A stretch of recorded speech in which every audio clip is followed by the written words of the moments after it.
So here's something that I told the guys on the ikario team relatively early on when we started working together that has really stuck around, that I want to share with you. The situation is this: we were working on a product launch, which is generally a time when you have loads and loads of work to do. You're kind of sprinting to get all kinds of work done.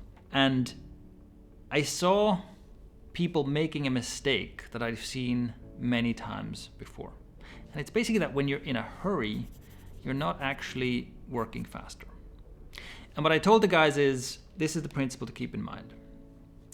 Slow is smooth, smooth is fast. So when you approach your work and you want to get something done quickly, slow is smooth, smooth is fast. You'll be better at doing things fast when you are a smooth operator, basically.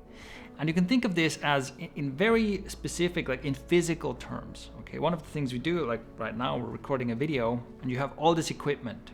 So you'll have cameras and tripods and lenses and lights and all kinds of stuff.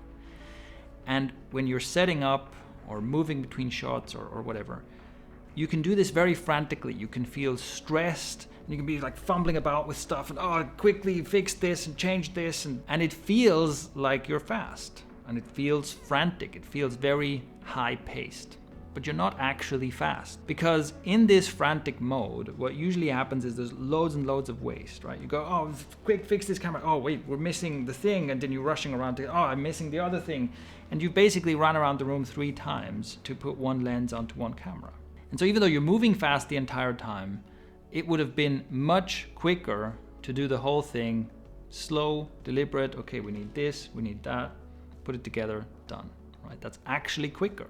But also, when you're moving frantically, more stuff breaks. So if you think about people rushing around the set with all these cameras and cables and so on, the more frantic you are, the more likely it is that someone's going to trip over a cable, something tips over, and now you've got a broken lens or something like that. And that definitely doesn't speed up the process. The same principle also applies for non-physical kinds of work. I'm going to stay with the example of video work. If you're in a hurry, you go, okay, quickly transfer all these files onto whatever. I'll just dump them on my desktop, right? And then go get the next files and so on. And then when it comes time to edit, you've got a desktop cluttered with 100 video files, none of them labeled.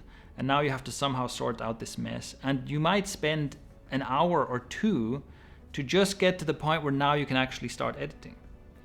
What is the slow is smooth, smooth is fast alternative to this? You go, okay, we've got a set of video files. Let me transfer them. Let me put them in a labeled folder. Let me maybe even take the time right now to rename each and every file, because right now it's fresh in my mind. I know what each of these files is. So I name each one after the scene it is. It takes me a few minutes longer, and then we go back and record the next batch. So the slow and smooth part here is that, yes, I'm taking an extra 15 minutes before we start rolling the cameras again. But the fast part that comes at the end is I'm saving 2 hours on my edit. So that's why slow is smooth, smooth is fast. And there's one other thing that I think is valuable when you keep this in mind, which is that you aim to become a smooth operator. Someone who's really good at what they do can make everything seem effortless, and you want to become that person. So you also want to set up your workflows and your gear and whatever else you have in such a way that you can be a smooth operator. And you think in advance, okay, how can I make sure that when I need to change something on the camera, when I need to go from recording to editing, whatever the thing is that you work on, how can I set myself up so that that process is going to be smooth and effortless and not frantic and panicked? And if you pay attention to this, you'll see that this is something that professionals in general have in common. And someone who's a real pro, they know exactly where their tools are, they have a system, they know how to organize themselves, right? And they can stay cool even under pressure. And someone who is not a pro doesn't have these systems. And so they have less certainty, they have less confidence. And this fragile system of, I put the file wherever I happen to put it at the time, and I'm not sure where the gear is, and I forgot my keys, all of this cracks under pressure, and it just gets worse. Slow is smooth, smooth is fast is both a reminder for yourself as you're doing the work to slow down and not be frantic, but it is also a goal to aim for.